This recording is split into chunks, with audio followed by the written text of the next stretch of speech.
नमस्कार इंडियंस, मैं देवेंद्र पटेल, आपका दोस्त अपना इंडिया से।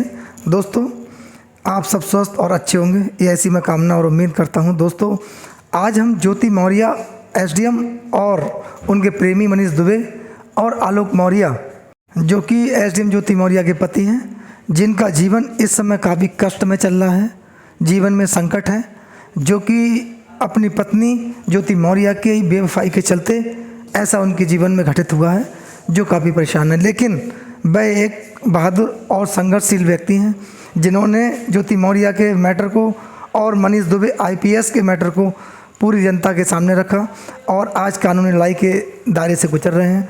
इसमें हम बताना चाह रहे हैं आपको कि मनीष दुबे जो हैं वो एक बहुत बड़ा खिलाड़ी बनने की कोशिश कर रहे हैं, जिन्होंने आलोक मौर्य को धमकाने से लेकर उनके परिवार में विभिन्न प्रकार के कलह और कलेश पैदा करने का काम किया है। लेकिन ये मनीष दुबे नाम का जो आईपीएस ऑफिसर है, इसने कहीं ना कहीं प्रशासन में ऐसी पैठ बना रखी है जिसमें कहीं ना कहीं ये अपने आप को बचाने का प्रयास कर रहा है और थोड़ा सा सफल भी महसूस कर रहा है। दोस्तों, ये इनके खिलाफ जो डीआईजी ने जांच की थी, जब डीआईजी ने जांच की थी और इनकी रिपोर्ट शासन को भेज दी थी, भेजने के बाद इनके खिलाफ ये तय माना जा रहा था कि इनका निलंबन या इनके अगेंस्ट एफआईआर होना संभव है। लेकिन इनके खिलाफ आज तक कोई भी एफआईआर नहीं हुई है।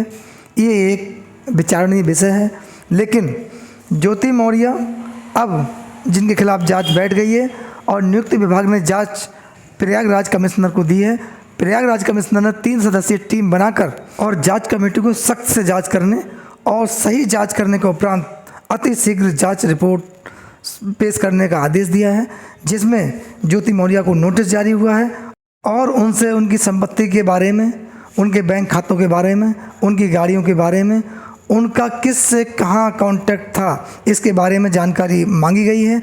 और इन्हीं सबूतों के साथ ज्योति मौर्य जांच कमेटी के समक्ष पेश होंगी। लेकिन मनीष दुबे इस मैटर में हिल गए हैं, क्योंकि उनके खिलाफ भी जांच होनी तय है, उनको नोटिस भेजा जाना लगभग तय है। तो मनीष दुबे भी कहीं ना कहीं इसमें जांच के दायरे में आएंगे। एक बात मैं आपको बताना चाहता हूं, जब से ज्योति मौर्य को नोटिस मिला है जांच कमेटी का, तब से ज्योति मौर्य की कुर्सी जो सिंहासन वो हिल गया है और ज्योति मौर्य अंदर से हिली हुई है और बैकफुट पे दिखाई दे रही हैं, क्योंकि उन्हें ये लग रहा है कि अब हमारा बचना मुश्किल है, जेल जाना तय है। कहीं ना कहीं ज्योति मौर्य अब घबराई हुई हैं, क्योंकि सच्चाई छिप नहीं सकती। तो ज्योति मौर्य जो हैं वो सच्चाई के आंकड़े में अच्छे से फंस गई हैं। ज्योति मौर्य का जो झूठ का पुलंदा है, भ्रष्टाचार का पुलंदा है, अवैध संबंध, प्रेम प्रसंग का पुलंदा है, जो कि आरोप उनके पति आलोक मौर्य ने लगाए हैं, वो उसकी वजह से अपने आप को फंसता हुआ महसूस कर रही हैं और उन्हें लग रहा है कि सच्चाई अब सामने आने वाली है। इसीलिए ज्योति मौर्य अपने आप को बैकफुट पर महसूस कर रही हैं।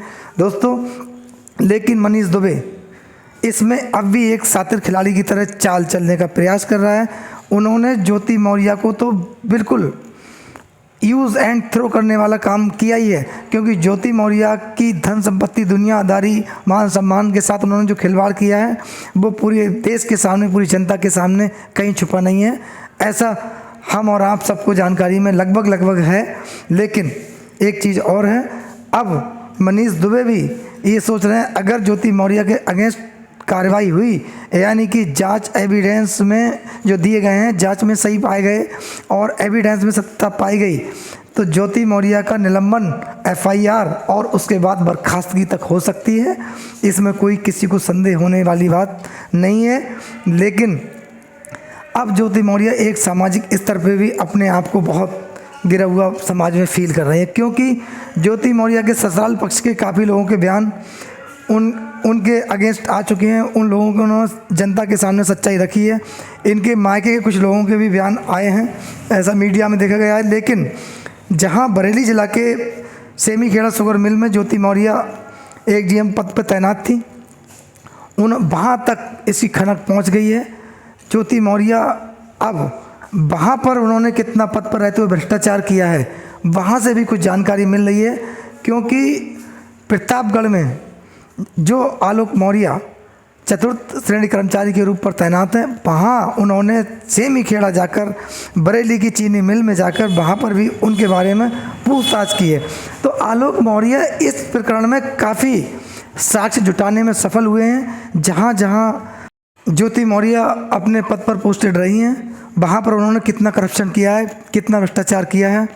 जिन लोगों ने आलोक मौर्य से मिलने का प्रयास किया है और ज्योति मौर्य के अगेंस्ट एविडेंस देने का काम किया है, उन लोगों से ज्योति मौर्य के पति आलोक मौर्य मिले हैं और उन्होंने उन लोगों से साक्ष्य लिए हैं और उनकी सहमति के अनुसार कि वो जांच कमेटी के समक्ष अपने बयान देंगे, वो भी उन लोगों के नाम और पते लिए हैं।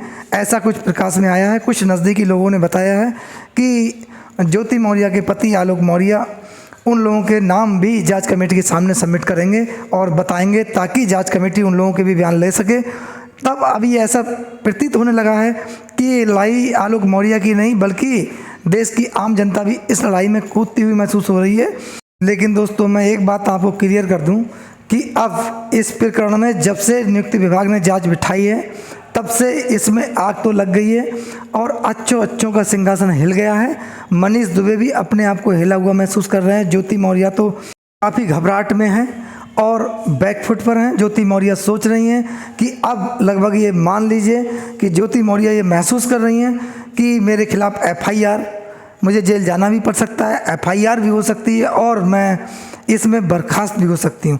इसीलिए ज्योति मौर्य का लगभग जो प्राउड था वो अपने आप डाउन हो गया है, प्राउड टूट चुका है, क्योंकि कानून ने अपना काम करना प्रारंभ कर दिया है।